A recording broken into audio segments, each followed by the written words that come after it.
Hey, it's your old pal Slim, and this is 70 Millimeter, finally a podcast about movies. Each week, I'm joined by famous artist Danny Haas. I don't know what I was watching. It's like rubbing silly putty over someone's face. I don't know what Jimmy's skin was doing on their cheeks. And writer, poet, Proto. Encarnacion. And together as friends and movie lovers forever, we discuss recently watched movies.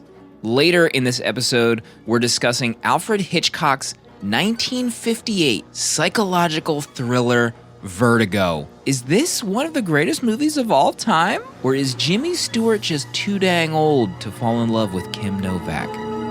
Enjoy!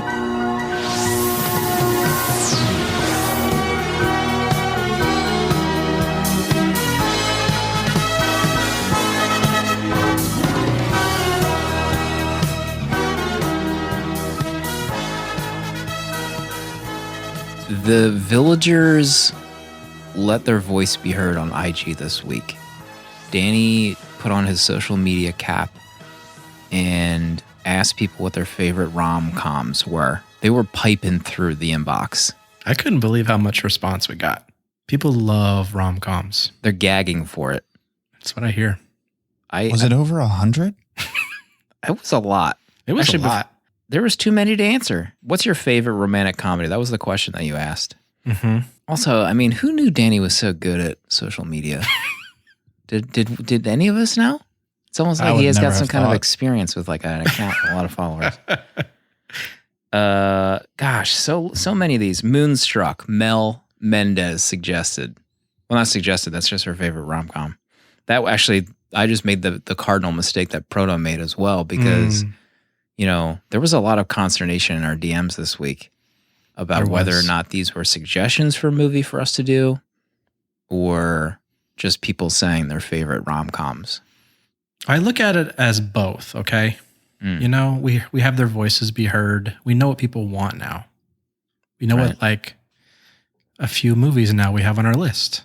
A couple people pick the one that I want to do, too. So it's a great little day, 24 hours of rom-com talk. To the unknowing, Danny actually did choose a romantic comedy for us to do. It's on our private list. We haven't revealed what it is yet. But DGG says Punch Drunk Love. The Sandman. The Sandman. You just wanted to bring it up. I didn't know that was a rom-com. I haven't seen it. It's got Adam Sandler in it. So. It's like a drama. It's an artsy drama. It's like one of those Charlie Kaufman type movies. A rom-drom. A rom-rom. Keegatron says About Time. Oh, baby. And also The Long Shot. Two different suggestions. I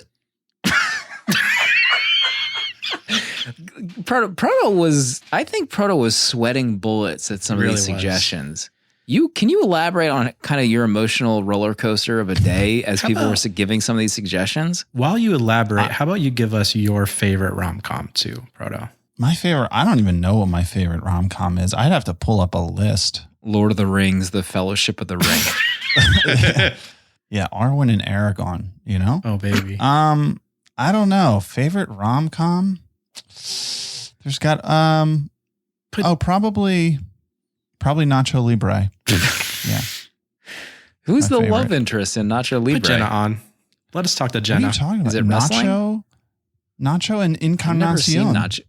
Encarnacion. Never seen that movie. What? Oh Get my that corn God. out of my face. I've never seen it. I've seen the poster It's so a lot. good.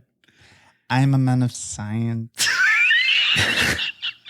You've Got Mail, says Gringo in Spain.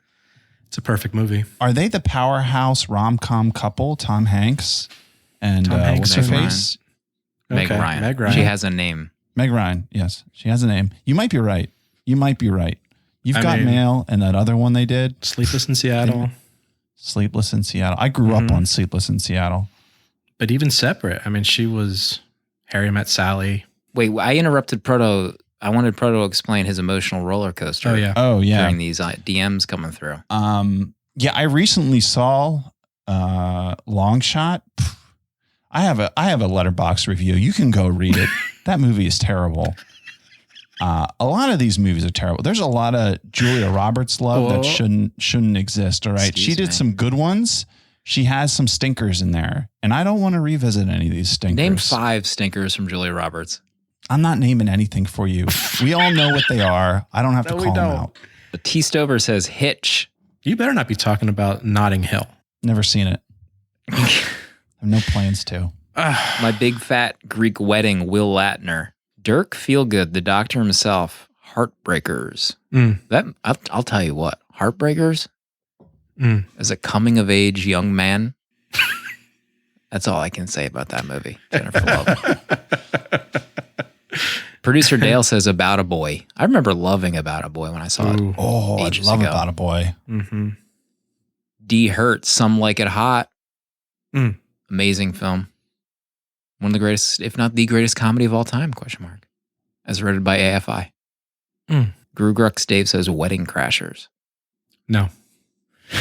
Sorry, Dave. Bruce Martin says Just Friends. There were some I hadn't heard of, which was cool. My Favorite Wife from Mighty Murph. Crazy Stupid Love, Catcher. The Holiday from Crow. Say Anything from Crazy Asian 22. Which we'll run for podcast. We'll come back to the rest of the suggestions later in the show. I just wanted to touch base, get a vibe from the team on how we all felt about these rom-coms. I'm all about it. So far, we have 2 of us that are all about it. Danny and I are all about it. We love love. We'll see where the wind takes us. I did want to come back to the other poll, or the other ask of the villagers. After our big episode last week that almost put Proto into retirement, I asked, do you lick your finger before going through papers, wallets, etc.? And I said I would have been happy with 20% saying no, that they don't do that. I got a whopping 74% of people said they don't do that.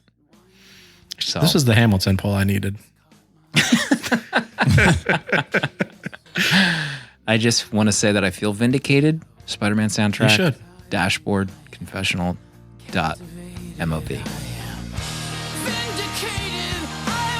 Maybe I'll intertwine that music in the background right now. Play it over. Please do. Let it ride for a Spotify. So this week, Vertigo is our episode. Jimmy Stewart himself, Kim Novak. We're going to get into that at the bottom of the hour. I don't even want to reveal my thoughts just yet on possibly the most beautiful woman in film history. We'll get into it later. So next week is Leon the Professional. That is the big show next week. I was looking on Letterboxd earlier to see who has seen that. And if you share the show on social media, spread the word about the show, interact with us on IG or Twitter, you enter yourself in to win a year of Letterboxd Pro. Letterboxd is free. It's our favorite social media site for film lovers like ourselves. If you're a film buff, you can get on there too. But this week's winner for a free year of Letterboxd Pro with some added features, Adriana Lamb on IG. Congrats. Congratulations. Wow. Congrats. Thank you for your support. Proto, what did you watch this week? Let me tell you something. We are in what week are we in? 34 something of the year? I don't know. Who knows? No one knows. I don't know that math. But I might have had the best movie week of the year. Excuse me? Yes. You heard it right. I started it off with a movie called Coherence. Oh, yes. I had heard there had been a little rumbling about this movie. A few in our group had seen it, Slim included. And the vibe I was getting from this, I hadn't really heard anyone talking about it, but I knew something was up. And I had to put it on. And let me tell you something. If you like sci-fi, you got to watch this movie. You just got to watch it. There are a few movies I could compare it to, but it would spoil it for you. So if you want it, don't look into this movie. Don't try to figure out what it's about. You just need to trust us and you just need to watch it. I gave it 4 stars. It's great. It's on I think it's on Amazon Prime right now. Great If flick. I may just say real quick, I describe that movie as lo-fi, sci-fi. It's like, Yes. low-ish budge. Yeah, totally lo-fi, but it just shows you what good writing and good acting can do with a low budget. This movie, and then I went back to the Ghibli Studios. Baby. You know, I thought it couldn't get any better than Nausicaa, but I watched The Wind Rises, which was a 2013 release, which I think is the last movie Miyazaki did. Oh my gosh, this movie blew my mind. This was like a top tier like biopic drama of anything that I've seen. Anything I've seen from Hollywood, but it's an animated movie and it's amazing. The story is so beautiful. It's about it's based on the engineer who designed the Japanese fighter plane. I think the Zero, like in the 1930s. It follows his whole life. It starts when he's young. It goes through his whole story. It's in Japan and Tokyo. There's just some like amazing animation. There's these dream sequences that are just beautiful. I couldn't get over this movie. I'm so in love with this movie. It's beautiful. If you like Ghibli and you haven't seen this one, I'm sure most people have, but like it blew my mind. And then I just kept riding that wave and I watched Porco Rosso. Oh, baby. Another Ghibli, which came from in 1992. And that was fantastic as well. I've always said that I want to be a pirate. This movie kind of encapsulates a lot of that, of like living on the sea or living in the air, the pirate's life, but without any of the consequences of the law or death, which is, up my alley. So another great movie. I gave that 4 stars. And when The Wind Rises, I gave 5. It's a perfect film. Per capita, the highest rated movie watched average week in Proto's history on Letterboxd. I love those movies so much. It's good to hear from someone like you, Proto, who expects great movies and gets a great movie, Animation in Wind Rises, it's actually maddening how good it is to know that can be created by hand. It's just it's magical. The earthquake sequence is unbelievable. And then also just all the stuff in flight, the way it's mind blowing. Yeah, it's amazing. I think one of the documentaries about Miyazaki, I think it's during the time where he's making Wind Rises as well. I forget which one it was. It's like the House of Dragons and Monsters or something like that. I can't remember. But there's like 3 Miyazaki documentaries you should definitely check out. They're incredible to watch his process. Danny, what did you watch this week? I got to one movie, or did I get to 2 movies? I can't remember. Yeah, one movie. I'd been meaning to watch it, and it popped up on HBO Max for me, and it was Godzilla, King of the Monsters, the 2019 version. Here we go. And, it's one of those movies that I've been really wanting to watch, and I missed it in the theaters. And I sat through this movie in love with this movie. I mean, it's only 4 stars for me. It's not a 5-banger, but I had a blast watching it. The scenes are incredible. You know that feeling where you're like, yes, I want to share this with friends. And you jump on Letterboxd and you see the 1-star reviews, the 2-star reviews by your friends when you're about to put a 4-banger. And it's like, who do I get to talk this to? And then I just got passive aggressive in my review. Big time. Because everyone's complaining about the human aspect of a Godzilla monster movie. And I'm just like, what? I was a little frustrated coming out of that movie, even though I loved it. I was stunned when I saw this review coming from Danny. I felt like a personal attack. It might have been let me read it your way. Let me read it verbatim. Quote, "Oh no, poorly scripted human parts. Like any of that matters. Out of here." End quote. Are you kidding? I was frustrated. Me? I was riding high and I wanted to enjoy it with my friends, and then I just saw those LB stars dwindling. I gave it 3 stars for the record. but that apparently wasn't good enough. Not good enough for me on this one. I'd love to. Proto, you haven't seen this movie, have you? No, I haven't. Listen, the monster stuff was badass in that movie. Oh my gosh. It's 4 stars alone, Matt. But Matt. 4 stars alone for the monster stuff. Listen, the monster stuff's great. You know, it's also 2 hours, 10 minutes long. You got to fill that time up with the rest, human beings. I can't even describe the motion Danny just made on camera. Listen, you expect Kyle Chandler to deliver Oscar-worthy lines? Get out of here with that nonsense. Is this in the Bryan Cranston Godzilla universe? It is, yeah. It's the one after it, yeah. I mean, if you enjoyed the writing in the first Godzilla movie, you're going to love this. But if not, you might have a little bit of trouble. That's what I watched, and I enjoyed it immensely. I watched an S ton of movies. Not an S ton. 1, 2, 3, 4, 5 movies. So I guess that is a lot. It is a lot, Matt. I'll just call out one movie for all my fellow horror fans. You love the Blair Witch movie when it came out. You love the ambiance of such a movie. And you liked Paranormal Activity when that came out. You need to check out Host on Shudder. It's 56, 58 minutes long. You can get a free trial to Shudder if you're not a member already to watch it. It's a movie that takes place entirely on Zoom. It's about a group of friends that do a Zoom call to do a seance. Already, right off the bat, you have me hooked just with that. But it's really well done, well written. It's fast. There's no fluff. This ain't 2 hour, 10-minute Godzilla movie. This is a 56-minute seance, and S goes wrong. I thought it was super well done. So I loved it.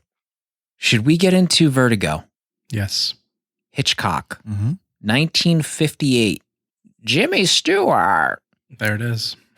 I knew it was coming. I don't have your money. It's in Bill's house. 1958 Vertigo, Hitchcock. Proto, can you please? Vertigo is fear come to life. John Ferguson is an acrophobic and suffers from vertigo. He is working as a police detective when his condition costs another man's life.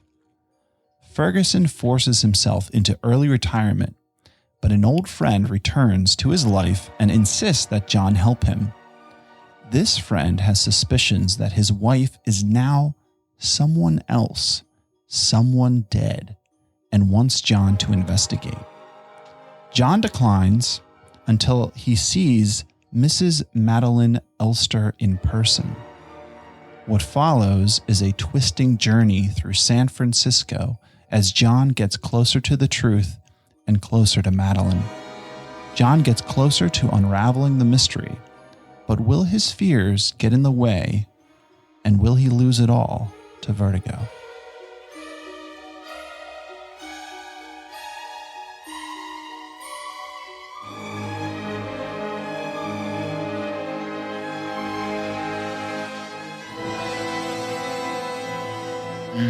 Can we just talk about Danny's art for this episode real quick?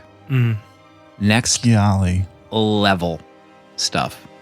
I felt it, Unbelievable. I felt it too. We all felt something simultaneously when we saw that art. I just want to say that shot in this movie is unreal. I made a point to say to man, I was like, how do they get that shot? Is that shot real? That's amazing. And Danny somehow knew also. Thought the same thing. And now we have this beautiful art. Unreal. Dyad. Triad. Oh my God. Had either of you seen this? Danny, have you seen this before? No, it was on my list to watch this year when I was going through some of the Hitchcock stuff. So I'm glad we threw it on the list for the show. I thought I had seen it, but I think I just saw the bell tower scene at some point somehow. But I didn't remember anything. I had no idea what happened. Mm-hmm. Yeah, I think I had we had a controversial discussion this morning about Proto asking me if I removed my rating that I had on Letterboxd before recording, and I did. I think I saw this when I was in film class at my local community college. That's probably how long ago this was that I saw this. But this is on that AFI list I talked about. It's funny to compare the AFI list with Letterboxd to see like what the best top like narrative films are in the current moment compared to the AFI. The AFI has like all the hits, but you're not really discovering anything new. So I also barely remembered anything about this movie except for the famous poster and was it Saul Bass? Is that who did that poster? Did Saul Bass do that poster? I think so. And the typeface mark font treatment. It makes sense. In the intro, Please, I think he also did that. Sorry, all those designers out there.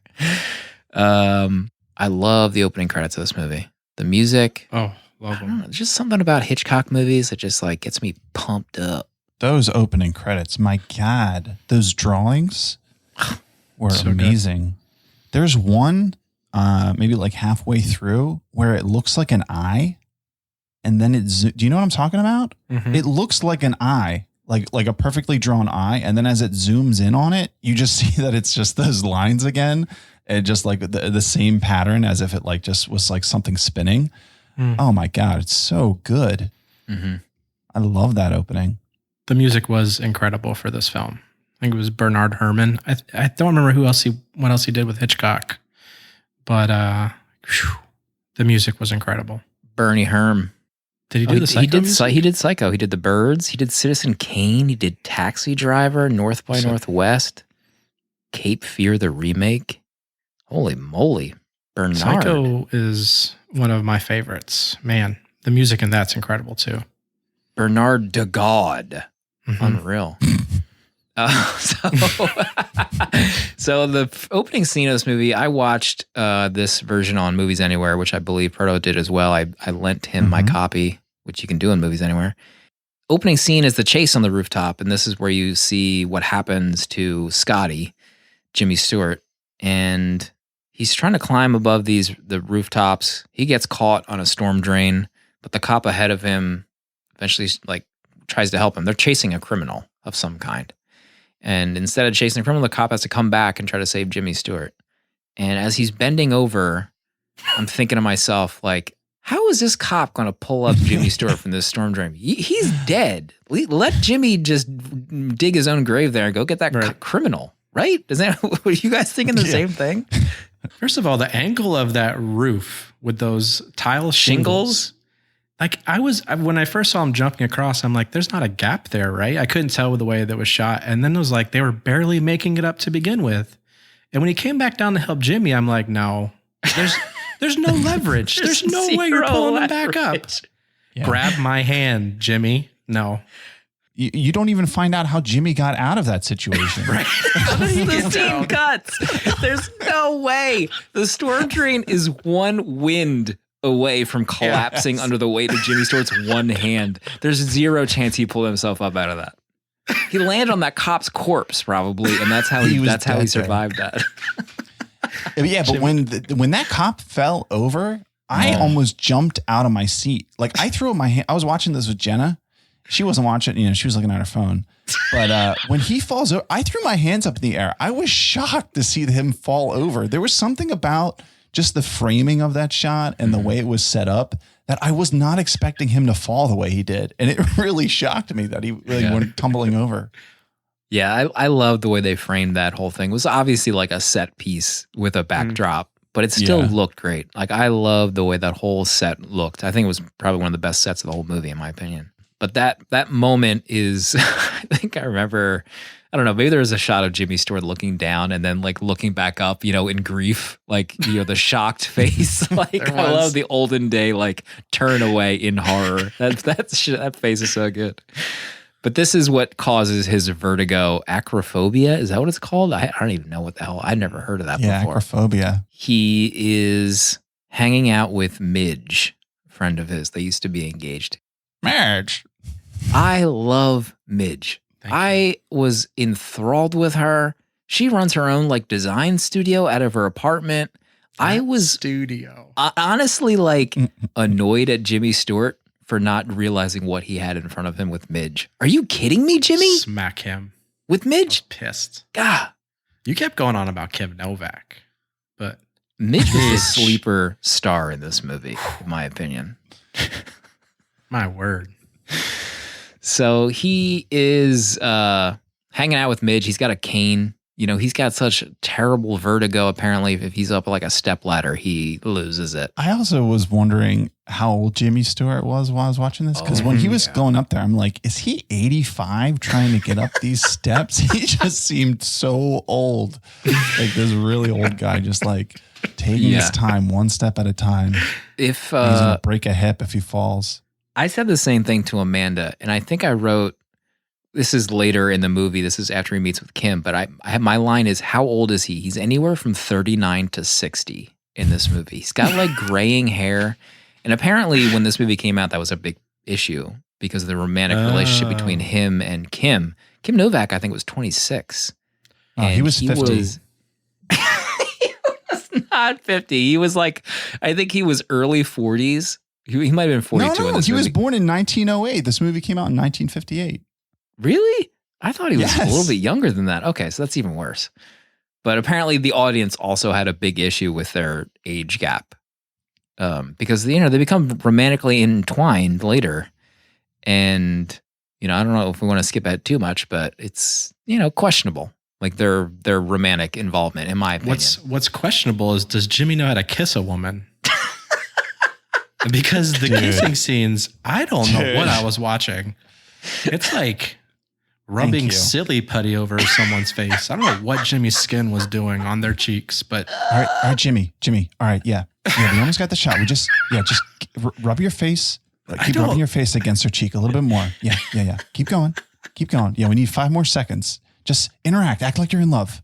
Are you guys loving each other? Yeah, love her up. Like, what is going on? If I ever kiss my wife like that, I'd be single in a heartbeat. I have aggressive face rubbing. I have some bad news for both of you, but just about any movie from this time frame includes that face mush kiss attempt. And there's no like open mouth, even gap mouth. It's just 2 sets of lips pressing against each other. Their lips touched. Just face mush. Just rubbing their faces together. I remember this from It's a Wonderful Life. Like, I thought it was maybe like a Jimmy Stewart move. Because it's his style. Jimmy Stewart gets a job from an old high school buddy or college buddy, Gavin, and he hires him because he thinks there's something wrong with his wife. He thinks he's like getting possessed by a previous ancestor and hires Jimmy to tail her. And Jimmy is kind of like no longer on the police force. He's like on semi-retirement. He just said he's like on a travel. Like, I don't know what kind of stipend he's getting to just travel, but I guess that was possible back then. But he begrudgingly accepts this job. How amazing was that guy's office at the shipyard? Baby. He looked like a prince or something with that office. A lot of wood in that office. Fudge. Yeah, that desk. Unreal. How about though the conversation they're having and just him talking of committing his wife as if, and I know this is actually true, that, you know, he could have just like committed her for no reason at all at like that time. And he's just thinking like, Jimmy's like, well, why haven't you had it committed? He's like, I don't know. I'm just, you know, just the fact that he had like that power is just so bizarre over the thought that he thinks she's possessed by a dead person. Like he's going to go to the police. I think my wife's possessed by a dead person. How we lock her up? They'd be like, okay. That could have been the end of the movie. Jimmy, he's like, oh, Jimmy, you're right. Maybe I should. And the credits roll. He's just committing her to an asylum of some kind. The story he tells her is that, you know, his wife is becoming possessed by someone else, this Carlotta Valdez, who we discover is allegedly her grandmother who killed herself as well. And there's some kind of weird psychic connection that they're having where she becomes possessed by this person and then, you know, goes like almost like sleepwalking during the day. So Jimmy goes following her around San Francisco, gorgeous San Francisco. The first night, Gavin's like, okay, come to this restaurant. You'll see what my wife looks like so that you can tail her. I, honest to God, was stunned by how gorgeous Kim Novak is in this movie. That green shawl that she was wearing to dinner and just her whole appearance, her hair, just the shape of her face. She's stunning, in my opinion. Like, I was like taken aback. I don't remember anything about Kim Novak in this movie, but I was really blown away by her in this movie. Yeah, I thought Kim Novak she's gorgeous. But then also the thing that intrigued me the most was her voice and how she changes it over the course of this movie. While as she is Madeline, just like her deep tone, like there was such mystery about her and the way she carried herself. And there's three scenes that I love. And the first one that I love in this movie is the restaurant scene. And because Hitchcock does this thing where it goes to the restaurant, which is another amazing set. That restaurant, the walls of that restaurant, amazing. That red like velvet pattern on the wall. But it plays this music, and then it like the camera goes over to Kim Novak sitting down, and it's just the back of her, and it slowly zooms up, and just the music, the position that she's at, just everything about it carried this emotional weight. And I almost feel like just the way everything was positioned, where it felt that the scene was made up just to invoke one emotion for the audience, was just so compelling.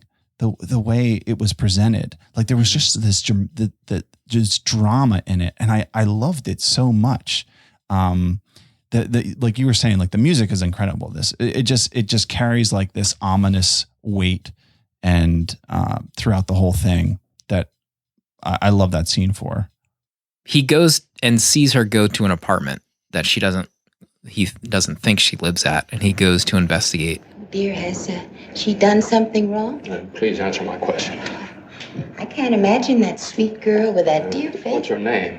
Valdez, Miss Valdez. Spanish, you know. Carlotta Valdez? Yeah, that's it.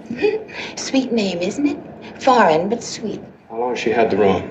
Oh, it must be 2 weeks. Yeah, her rent's due tomorrow. Does she sleep here ever? No, she just comes to sit 2 or 3 times a week. I don't ask questions, you know, as long as they're well behaved. But I must say, Now, when she comes down, don't say that I've been here. Oh, but she hasn't been here today. I just saw her come in 5 minutes ago. Oh, no, she hasn't been here at all. Well, I would have seen her, you know. I've been right here all the time putting olive oil on my rubber plant leaves. At this point of the movie, you're not really sure what's going on. You know, like, is she really possessed by Carlotta, or was something else afoot? Proto, what did you think as you were sitting through this? Did you kind of wonder what the actual story was, or were you all in on the Carlotta spirit business? Yeah, I guess I was all in on that. Well, first off, this whole sequence of him trailing her at the first, I'm like, how is she not spotting Jimmy? He is like the worst detective tail ever. He's just 10 like feet so behind close. her. Yeah, and he like, if she just turns her head at any moment, his cover's over. blown. Just, of course, it makes sense at the end. It's like, all right, it doesn't really matter that he's not good at what he does. But yeah, I was all in. And then you mentioned the hotel. I think it was like the McKittrick Hotel that she has a room at. That was my second scene that I loved, not because of like anything the way it looks or the way it's shot, but just the idea of it is brilliant, to the point that I went and looked it up. I was like, because I get to the end of the movie and I'm like, okay, I saw the whole thing. How does this scene fit into everything? And apparently there's no answer for what happens at the hotel. People say that it's just something that Hitchcock did in the movie to kind of like throw a wrench in it and kind of give something for the viewer to chew on, and maybe, I guess, like a little bit of a red herring that, okay, maybe is something else going on now, because there's really no conclusion to that. But I just love, I've been thinking about that scene the past couple of days. I just love it so much. At that point, I know I was fully convinced that she was possessed by something, or there's a ghost story afoot. It was funny because when we got to the scene where he's being pitched to follow his wife, I didn't know what this movie was about at all. So when he was like explaining that he needed Jimmy Stewart to follow him, and then he was like, "Oh, I think she's possessed," I was like, "Excuse me?" and I was like, "Oh, this is going to take a turn." And then all the tailing her, and then going to all these like landmarks for the woman that apparently has taken over her body. I'm like, oh my God. And then when he goes into the hotel and she's disappeared, I'm like, yes, this is awesome. So at that point I was like, I'm in, let's go. I loved that scene. Yeah. She jumps into the river, and he jumps in after her, and then she wakes up in bed with Jimmy Stewart there, and mute. She was mute. Yes. So unpack that scene. Are we to believe that he, Undressed her. Correct. Yeah. and put her in bed? Very questionable. IMO. He's 65 years old in this movie. She's 21. He should be in prison. What do you do when a woman wakes up in your house nude? What's the first thing you do? Would you like to have some coffee? Well, here, you better have some. Or perhaps you'd like a drink. You offer her a drink. So he's kind of obsessed at this point with her at this juncture. And he eventually goes back to talk to Midge because Midge is like, where are you? I love Midge, as I said earlier. Midge is like, where you been at? You're not coming over here. You're not telling me what job you're on. Are you working again? And he's not telling her. The scene where Midge presents this painting she made for Jimmy Stewart. Oh my God. And it's her in like the Carlotta pose. I want to crawl into my skin. I was dying. I was cringing so hard. Midge. Like, Midge, no, babe, please. Stop. That scene made me cringe. Oh. The reveal was so good. Poor Midge. I mean, she's doing all she can, but then wasn't. Apparently, she turned. What was that at the beginning? She turned him down. She allegedly broke off the wanted to engagement marry her? years ago when they were in college or something. Right. So, I mean, that's a tough spot to Also, be her in. reaction When you make a mistake.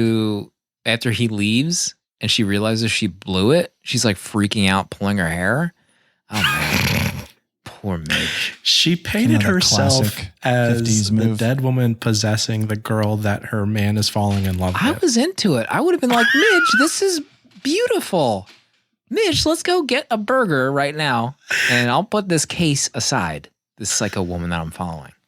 If we could go back though for a second, so the scene where they go to the sequoias, Sequoias. that's my favorite scene in the movie. Oh man. Okay.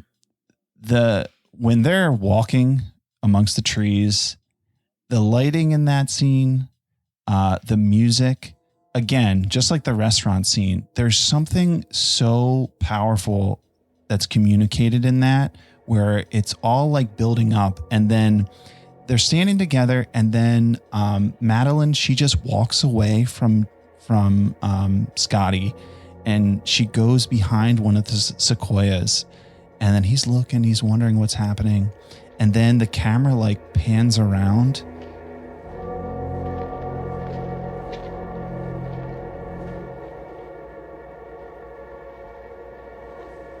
You like don't see her anymore, and you're thinking like, wait a second. Did she disappear? And my mind is just like spinning all of a sudden of like, wait a second, like what's going on right now? Is he hallucinating all of this? Is something else? I felt like something else was about to be revealed about this, that like she wasn't going to be there anymore. I was just so captivated like of what was going to happen next. Yeah, shortly after this, they hang out at this like carriage location where she is talking about like her, she's having one of these possessed moments again, and Jimmy's like with her, and he's trying to like assure her that like, I'm here for you, I'll be here for you always. We'll get through this kind of crazy psycho possessions you're going through together. And this is where they have that kind of like long extended desexualized face mush scene that lasted about 45 seconds. Like that scene. Oh my God, I couldn't get over what they were doing to each other's faces with their cheeks. Can't watch that. like a good roast rub. I wrote down in my notes the patented Jimmy face rub. Facial dry rub. But at this point, she's like really stressed out, and she kind of says some weird, ominous things to him and rushes to this bell tower that's nearby. And this is where you see the famous dolly shot of Jimmy looking down this, bell tower. She's running up it, presumably to kind of fulfill the prophecy of her killing herself, as is foretold by Carlotta's, her great-grandmother. This is what she's going to do. And he can't bring himself to like run after her up this bell tower. He kind of like knows she's going to jump off, but due to his vertigo, he's just kind of like stalled on the steps. She makes her way up, and then you hear her scream, and then her body is jumping through this window. A really horrifying view of just seeing a woman's body fall down a height. And he eventually looks out the window. He sees her on the roof, dead, and he is like catatonic and just like kind of walks away. There's an amazing shot there of that overhead shot of that building with the priests and the nuns running into the back and him walking out the front. Holy moly. That was an amazing shot. Was that all a painting? Because it looked like a painting. I think the building and everywhere that they walked out of was real. I think she was really laying on a roof. I think that bell tower itself was the matte painting. Yeah. It was perfectly shot. I mean, if you could see her legs sticking out on the other side of the bell tower and then him slowly walking out. Oh my gosh. A great scene. That was the contender for art for this week too. So like as I'm watching this, I don't remember anything after this. I actually think I'm near the end of the movie at this point. Right? That's not even the case. This is like the halfway point of the movie. Yeah. I was like, wow, she died. He's getting like court-martialed or something, and then that's the end of the movie. Not even. What is the court process that he's in after this? And why is it at the place where she died? Right. Over time, he starts thinking he sees Madeline at restaurants. Like he goes back to that restaurant, and I like the camera trickery in those scenes where it's like obviously Madeline, but then like at the last minute he changes it. It's a different actress. Those scenes were so well done. Very smart. Yeah, they're great. I love them. Eventually comes upon this woman, Judy, who different hair, different style entirely, but looks like Madeline. And he is like interrogating her. Like he wants to know more about her. Like, how long have you been here? Where are you from? And she has an answer for everything. She's got like family photos and every explanation as to like, I may look like who you think I look like, but I'm not her. And at this point in the movie, I'm like, what is this? And he asks her out for a date, and he like bullies her into a date. Like he's so kind of like out there. He's like, I don't want to take you out to dinner here. Like, let's go out tonight. I'll pick you up. And she's like, fine, whatever. Let's get off. How about the line he says? I'm not going to hurt you, honest, I promise. Please. Just let me talk to you. I'm not going to hurt you. I just want to talk to you. Yes. So let me into your apartment. What woman is saying like, oh, okay. He's saying he doesn't want to hurt me, so I'll let him in. That was so. Yeah. That whole sequence was like, Judy, close the door, lock it. Dirk Feelgood's review, I have it up. He actually makes mention in his review. He gave it 4 stars. He's like, my biggest concern was some damaging attitudes toward women in the second half, especially. I do think it's sold in a way that has the male perspective as the aggressor and toxic. And I mean, Jimmy Stewart in the back half of this movie, he should be committed. Like he is on the hunt for Madeline. He's obsessed with finding her, seeing her everywhere, and bullying this woman into a date. Like as a viewer, I'm like, Jimmy, like let it go, bro. This isn't even her. Like just go hang out with Midge. You know, have her paint a few paintings for you. But right after this, he bullies her into the date. She gets a sheet of paper out and reveals that, oh yeah, I actually am Madeline, and he found me, and the scheme that we pulled on him is about to be undone. Do I go on a date with him, or do I just leave town right now? What was your impression of that scene? Yeah, well, at that moment, I realized that this movie is a chiasmus, just like 1917. This movie reflects the second half reflects the first half, in a lot of ways, where a lot of scenes like are just reflections of each other. And I think something interesting about that, of like what you're saying, of how he becomes like almost this predatory guy who doesn't take no for an answer. There's almost like a role flipping with like Midge in the first half, where like Midge is pursuing Jimmy's character. And then on the second half, Jimmy is aggressively pursuing Judy.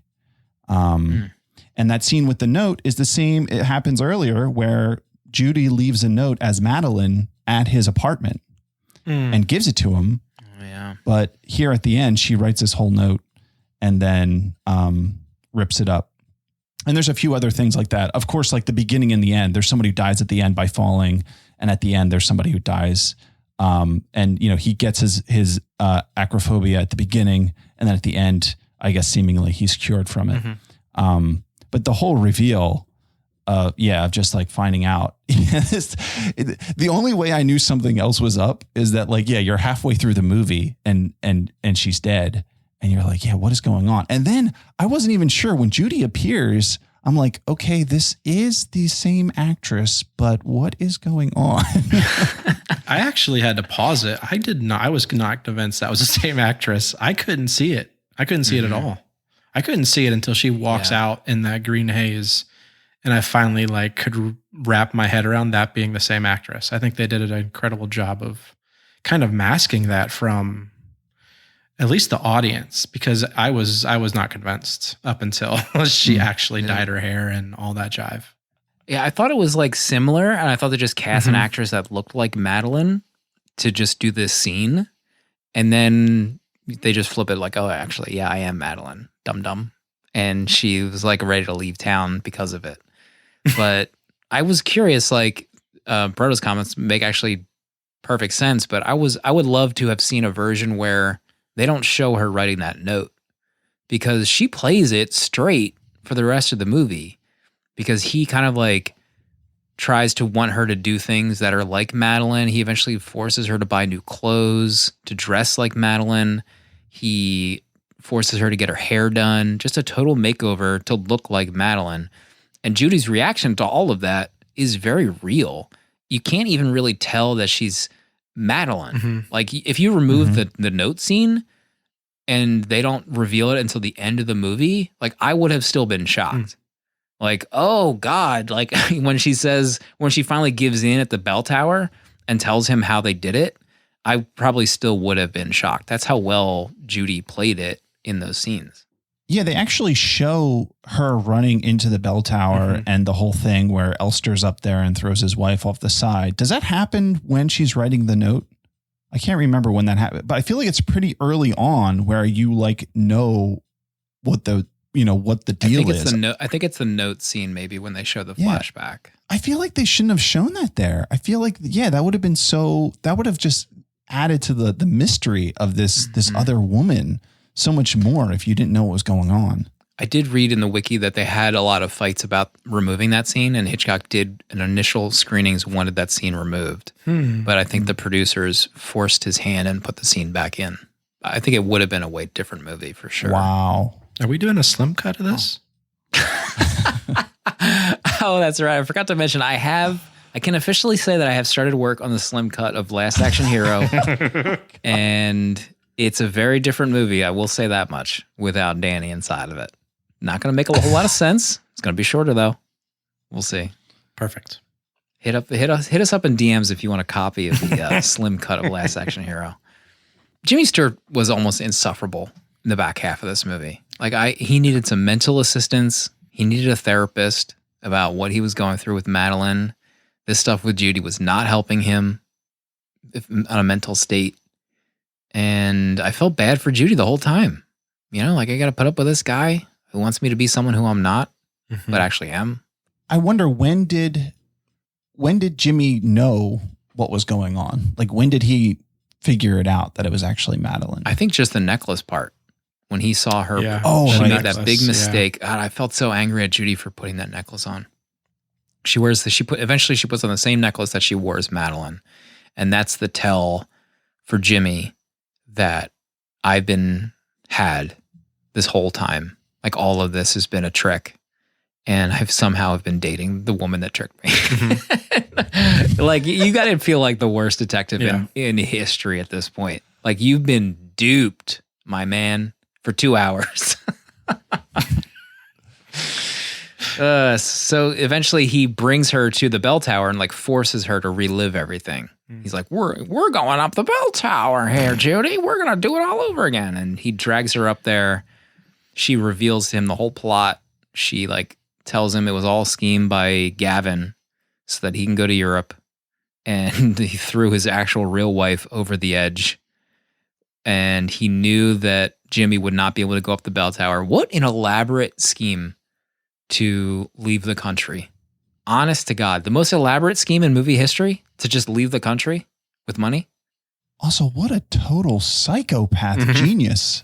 It is Yeah. genius. That you like, oh, I have a friend who has acrophobia and vertigo.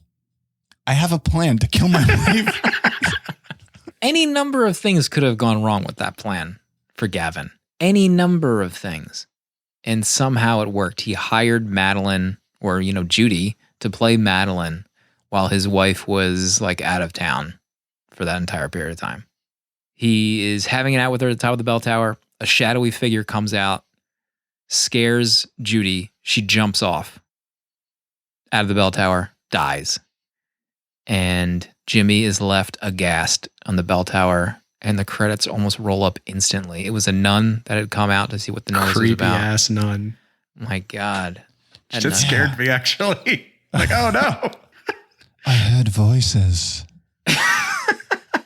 So the credits come up like instantly. You're left seeing Jimmy having her died for real again this time around. And the credits come up. That's Vertigo. What a twisted story. I wrote that down. I was like, what? Like, how could you recover from this as Jimmy Stewart's character? Like, your mind would just be in mush after all of this. I mean, he was losing it, obviously. Yeah. That whole scene, that was a great scene of them going up the bell tower. You're convinced that he's just out of his mind. You're a very apt pupil, weren't you? Weren't you, Judy? I was just thinking, like, this is really sick. This whole story is crazy. But it's such a fun ride.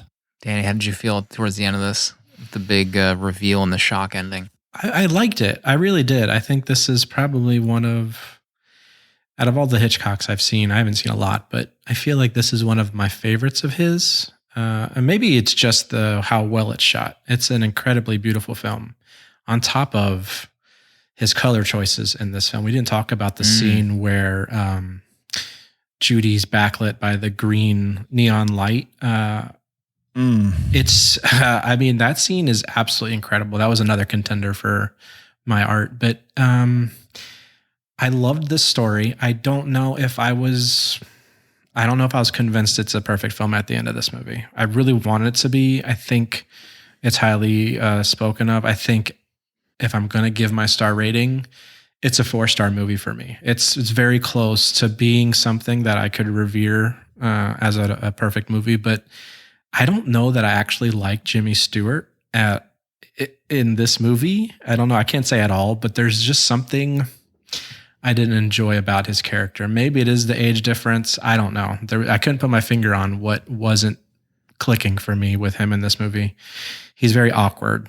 And I think when he starts to lose it at the end, it gets a little, I think you said it, Proto. I don't know if Sue said it. I mean, he's just insufferable at the end of this movie. And I don't know if I actually enjoyed it. And maybe it just kind of rubbed me the wrong way. But yeah, it's a 4-star movie for me.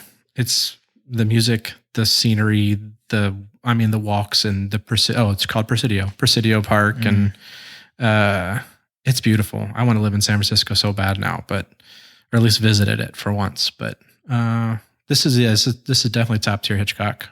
I would have to agree with Danny. I don't know. I wouldn't say Jimmy Stewart's not good at what he does as an actor, but watching this, I didn't enjoy watching him act. I think he's kind of annoying.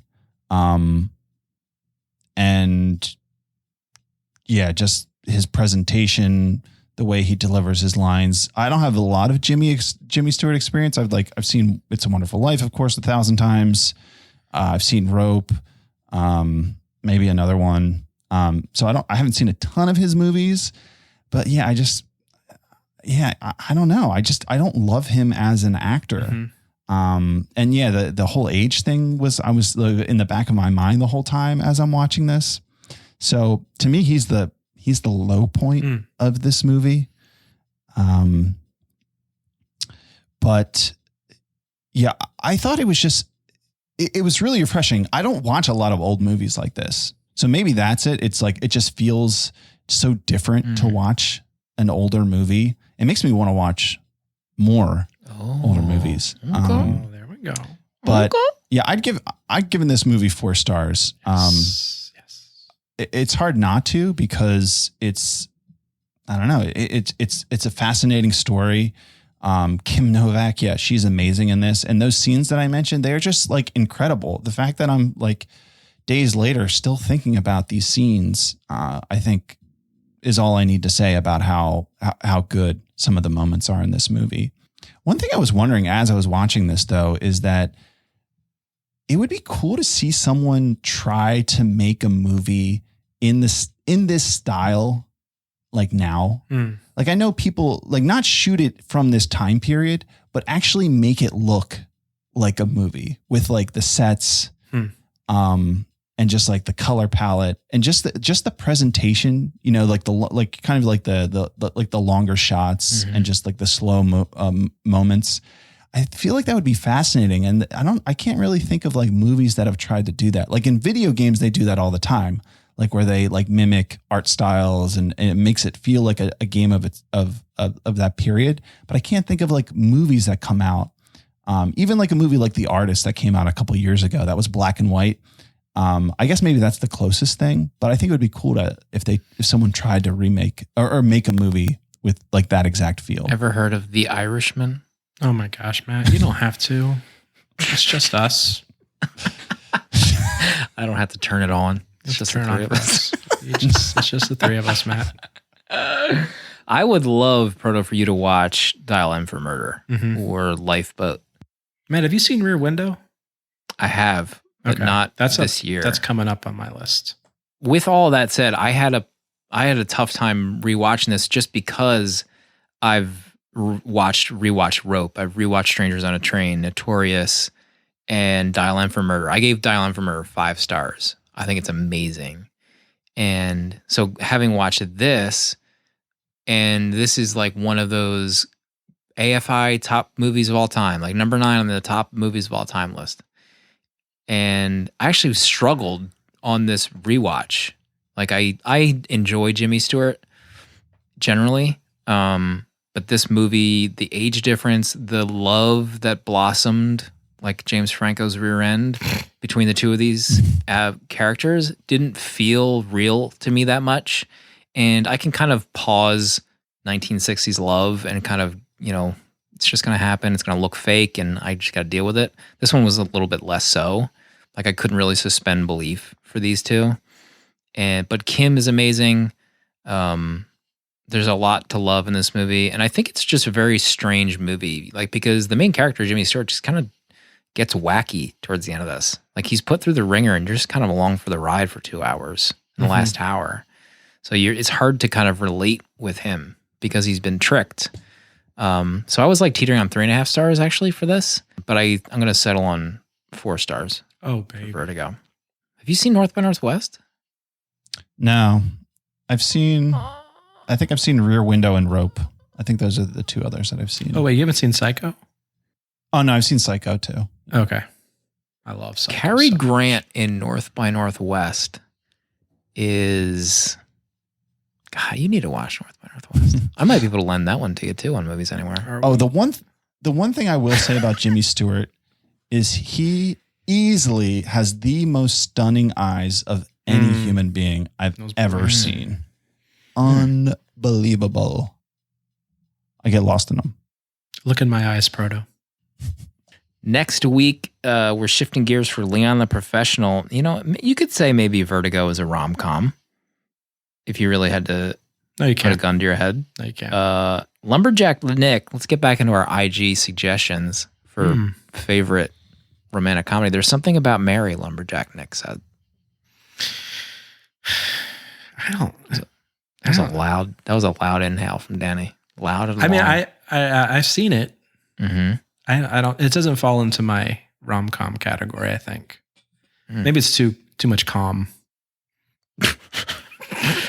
Alex Benson says, not saying it's my favorite, but an episode about time would be fun. Interesting. So that's another suggestion for About Time. It's interesting. Hayden says True Romance. True Romance has come I've up never a lot seen that actually from the Villagers. It has come up quite a bit. Hayden has been pushing True Romance on me hard. Has he? Really? Yeah. I might just have to watch it on my own. I think. No. Let's not get crazy here. Watch it on my own. I'd be Let's not willing to get crazy, do a okay? True Romance. Don't pull a Danny. Don't pull a Danny and just do a movie that's on our tentative list. Just bull and it just all watch over it. again. And then just shock us when we see it in our letterbox feed. Malik Jackson, Cambio de Ruta. I had to Google that one. Excuse me? Yeah. I Am Smoot said you've got mail. It's another one. Oh, baby. Notting Hill from Megan Michelle. Does Warm Bodies count from Christy Zinn? Producer Dale weighed in and said yes, it does. Working Girl from Rococo Dogs. Mm-hmm. I saw that and I forgot to talk about the Screen Worlds that I got from my dad, but Working Girl was in that 1989 edition. Those Screen Worlds looked amazing. They smell good too. Oh. They have aged like fine cheddar in that box. Do I just say what I picked for the rom-com now? Are you ready to reveal your choice? Now for the rom-com? It is one that I have seen. I've only seen it once. And I'm glad it came up twice in the listeners, the villagers reveal. So I am picking About Time. It's a Rachel McAdams, Domhnall Gleeson movie that is very good. I'm not going to try and slimfluence anyone sitting here. I would say don't watch the trailer unless you have. Have you guys seen it? You guys haven't seen it, right? No. I have seen it. You have? What? Yes. You're just now telling me? Got him. Wait, have you seen it or are we? Oh, don't do this swagger. I'm deep in the fog He right now. has seen it. I knew it. Jenna's too good. There's no way she would let you not see that movie. It's not on Letterboxd. It's not. Your watch status. I tried to see who watched what. He fooled me. This is what you get. Fine. We're still watching it. Matt hadn't I'm seen still it. excited. You know, they actually I'm say still Rachel excited. McAdams. Rachel McAdams has been called the Kim Novak of her day. Yeah. I can see it. So this movie I remember watching and being there's some choices in it that I really liked. And so I'm glad we can talk about this rom-com because I feel like not a lot of people watched it. I know there's not a lot of people on my letterbox that had seen it. So I think it got looked over a little bit, but I'd never heard of it until you brought it up maybe Okay, a couple good. months ago in the DMs. I want to talk about this one. I mean, I could have gone with Easy, Notting Hill, Best Friend's Wedding, all these movies that are revered rom-coms. But this is like an underdog for me. And I want more villagers to weigh in and watch this movie. Just to set the stage for this episode, Scotty Young, Uh-huh. who was on a recent episode, he has this logged 5 stars Yep. right now. Excuse me? Mikey P, 4.5 stars. Uh-huh. Yep. But listeners know. A couple of them know. Alex, 4.5 stars. This is a diamond in the rough, I believe. Matthew Zavala, 2 stars. Well, Matthew, are you a villager? Not anymore. Danny was about to insult him, but he had to check. Unsubscribe Are you now. a villager? So there you have it. That's coming soon. Stay tuned. About time. We also have a voicemail line, an email. You can, or just DM us on IG, 267-409-6983 or 70mmpod@gmail.com. And we have a few. We actually have one from someone I just mentioned who gave that 5 stars. Yeah. Hey, what up, villagers? This is Scotty Young. I'm on my walk, and I'm wondering if Matt is. Have you seen that movie Daryl? You know, D.A. You know, the rest of it with dots. Daryl. You know, Can't spell Android Daryl. kid who flies planes really good, but he's also learning the ways of humanity. Because he's an android. Daryl. That's what I felt about Matt with this licking the fingers and the paper and the wallet thing. Come on, Matt. How many of you have never done that? Don't lie to the people. And you haven't seen Chinatown. It's ridiculous. Anyway, I like your show. Also, I have not seen Chinatown either. Goodbye. Just happy to get Scotty's truth amazing. about Chinatown. The ratio of votes agreed with me. The majority of people do not lick their fingers. Well, I think that the question wasn't if you did it. It was like if you knew about it, right? Because you made it sound like you had never even heard of anyone doing it. I mean, I don't like it either, but I knew people did I it. heard of it. I just wanted to make a point that I think it's strange. Oh, here, I knew it It's existed. like a point that doesn't need to be made. It's Matt's moving the goalposts. Check the tapes. Just I never pushing said them I'd back. never seen it before. I just wanted to discuss that it's grotesque. there's no way I'm listening back to that episode. Proto has never listened to an episode back again. That's the fact. All right, so we have a voicemail. The subject line is fingers. So we'll see what direction this goes. Hey guys, it's Catcher. I got some news, some sad news, because you never want to agree with Slim. You know, you want to think long and hard before you do something like that. But I have to agree, the finger licking thing is gross. Like, what are you doing? Are you trying to look cool? Slobbering all over your nasty fingers? Turning the page of your volume 3 of Encyclopedia Britannica? I don't know, whatever. You know what I mean? It's like, no, you're not washing your hands before you do that. You're just sticking them in your nasty ass mouth, your nasty ass fingers, and then you're just wiping it all over the page. Not cool. Not cool. I do have to bring up the fact, though, that last week's Last Action Hero synopsis by Proto is like all time the greatest, most hilarious thing I've ever heard. Thank you for giving this man a platform. I love you guys. Have a good one. Bye. You know, I didn't listen to that beforehand, but I was pleasantly surprised. Even my wife commented on Proto's synopsis of last week's. Really? You know, that's why she followed him on Twitter finally. Put it into another gear last week. Final voicemail of the week comes from a dear friend of the show. What's up, 70mm? It's Lex. I'm happy to be back after my absence from the voicemails, after being indisposed with work and, you know, watching other movies, as Slim knows. But yeah, this week's movie is Vertigo, and I loved it. I'd never seen it before. I've seen a couple of other Hitchcock movies. I've seen Rear Window and North by Northwest and Psycho, but this is a new one for me. So, yeah, I really had a great time with this. By the end, I was in awe. It was fantastic. I loved those beautiful vistas of San Francisco. I loved Scotty's sort of gee whiz detective antics in that first half. But of course, I loved when everything fell apart in the end. I gave it 4.5 stars. Absolute banger from the boy Al Hitchcock. I'm hoping you guys are able to do more sort of classic movies like these. Most of you guys like to hang around the more modern stuff, but I'm interested to see what you guys think of older stuff. I am also excited for next week's episode on Leon. So I'll see you then. Keep up the good work. Bye. Thank you, Our dear Lex. I was actually thinking, where has Lex been?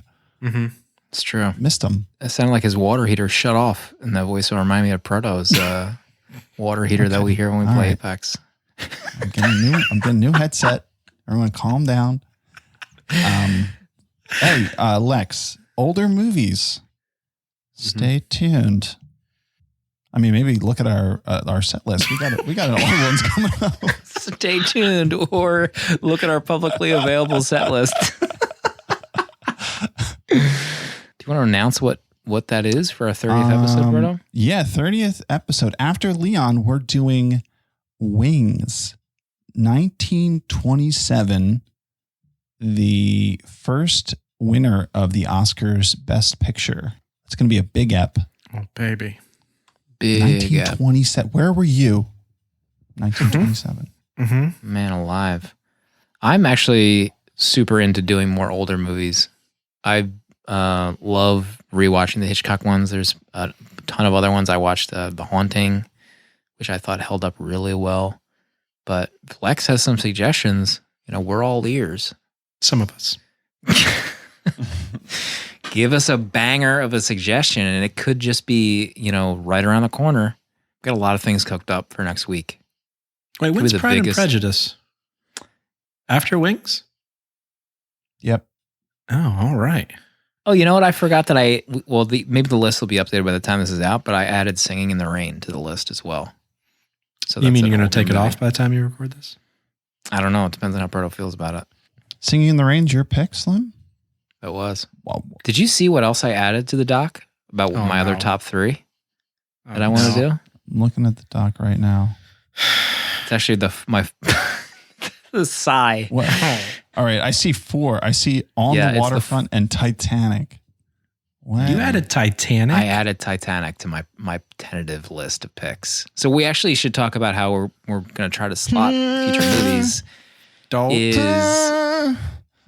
mock my queen. You guys make that word? You make those words out? Yes. You make out those words? We're going to try to do something that Bands does, Bat and Spider, which is they do a rotating host pick. We're going to try to somewhat align with that, but we're going to do, Proto's suggestion, which was to each host picks a movie and we kind of rotate around a little bit more. Danny looks surprised. Danny looks like this is the first he's heard of this.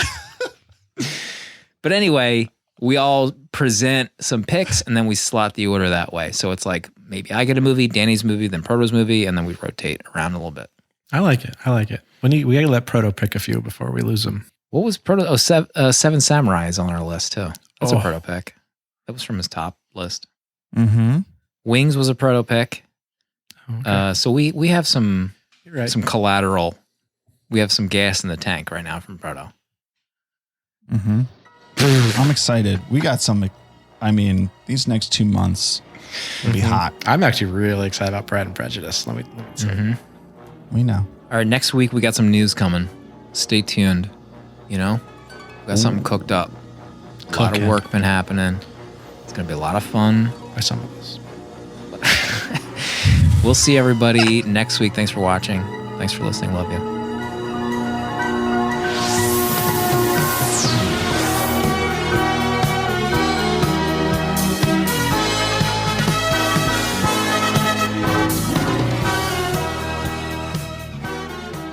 '70mm is a VHS Village production and produced by Dale_A. Sponsored by Half Double Design. Original artwork provided by Danny Haas.